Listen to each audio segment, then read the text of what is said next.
Mes grands-parents se sont mariés au tout début du XXe siècle, c'était 1900.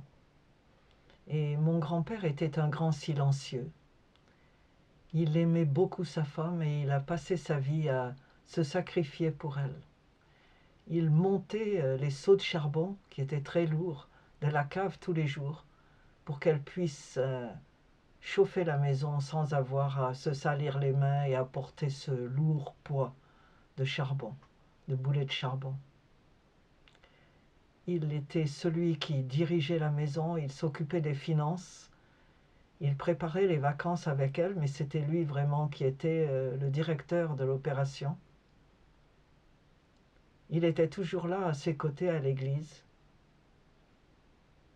Il regardait, après le repas, il restait à côté d'elle, à la cuisine, pendant qu'elle faisait la vaisselle, en attendant qu'elle ait fini. Mais il y a une chose qui m'a beaucoup frappée, je me souviens quand on mangeait, à chaque repas, le pain a toujours été en France très très important, le pain et le vin. Et il y avait toujours à la maison de mes grands-parents une miche de pain préparée localement par le boulanger. Et mon grand-père commençait le repas en prenant un opinel, un gros couteau de cuisine, et il traçait silencieusement une croix sur la miche de pain.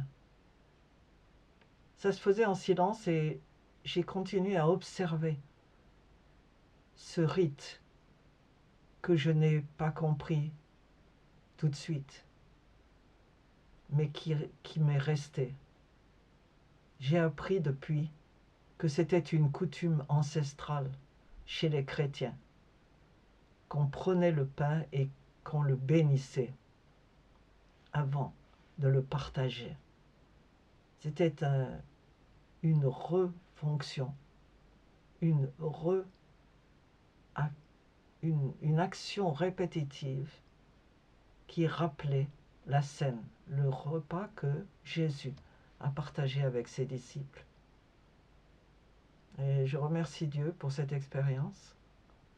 Et je vous invite à trouver vous aussi des façons de rendre Dieu présent dans votre quotidien.